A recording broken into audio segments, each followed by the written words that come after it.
हमारे बच्चे मुस्लिम तालीम लेने क्यों जाएंगे।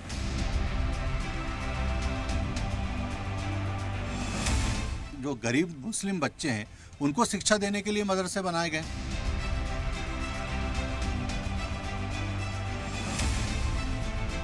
केवल एक निशाना है अल्पसंख्यक संस्थाओं पर, इसके अलावा कुछ नहीं। वक्त बेवक्त मुल्क में मदरसों पर कोई न कोई सरकारी फरमान आ ही जाते हैं।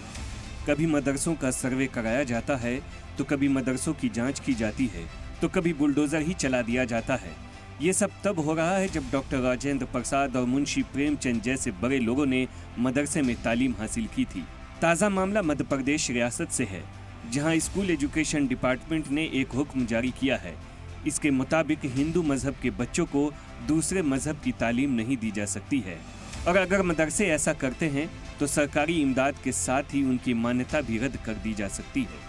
मध्य प्रदेश में इस फैसले के नाफिज होने से कबल कांग्रेस इसे मजहब पर हमला बता रही है। सरकार की मंशा केवल गुमराह करने की बची है और कुछ भी नहीं है इसमें। उस आदेश में उन्होंने कहा है कि अभिभावक, तो बिना अभिभावक की परमिशन के कोई भी बच्चे को वैसे भी कोई संस्था प्रवेश नहीं देती है। और अगर कोई बच्चा कोई सी भी शिक्षा लेना चाहता है तो हमको स्वतंत्रता है आर्टिकल 30 में, या हम लोग किसी भी जगह जाकर कोई से भी, कई आर्टिकल हमारे मौजूद हैं जिसमें हमको ये है कि हम कहीं भी कुछ सीख सकते हैं। अगर कुछ सीखना चाहते हैं तो उस पर कैसे प्रतिबंध लगा सकते हो।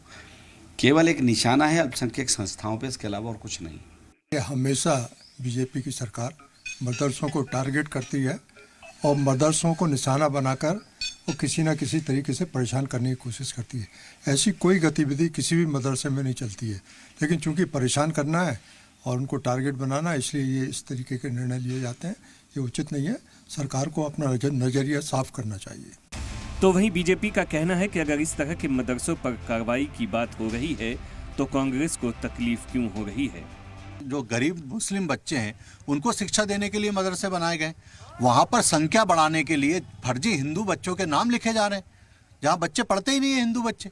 तो ऐसी जगहों पे अगर सरकार सख्त कार्रवाई कर रही है तो सरकार की कार्रवाई पे प्रश्न चिन्ह कांग्रेस उठा रही है, क्योंकि कहीं ना कहीं कांग्रेस पार्टी ऐसे लोगों को संरक्षण दे रही है और कहीं ना कहीं ऐसे फर्जी मदरसों में कांग्रेस के नेताओं का हाथ है।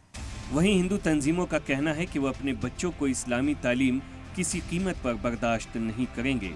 मुझे बताइए, मदरसे में कौन सा हिंदू बच्चा पढ़ता है? क्या वहाँ पर उर्दू तालीम लेने वो जाएगा या मुस्लिम तालीम लेने जाएगा? मैं गुरुकुल का संचालन करता हूँ, क्या मेरे गुरुकुल में कोई मुस्लिम बच्चा आकर पढ़ सकता है? जो बच्चे वंदे मातरम भारत माता की जय नहीं बोल सकते मुस्लिम, वो हिंदू गुरुकुल में रह ही नहीं सकते। तो स्वाभाविक है हमारे बच्चे मुस्लिम तालीम लेने क्यों जाएंगे। हुकूमत ने अपने हुक्म में साफ कर दिया है कि अगर मदरसों ने नियम नहीं माना तो सख्त कार्रवाई होगी। लेकिन सवाल यह है कि जब उत्तराखंड के मदरसों में श्री राम की कहानी पढ़ाने की बात की जा सकती है तो फिर किसी को कुरान पढ़ने से क्या नुकसान हो सकता है। मदरसे में सूर्य नमस्कार या योग को लाजमी बताया जा सकता है तो फिर गैर मुस्लिम बच्चों के मदरसों में पढ़ने से एतराज़ किसको है।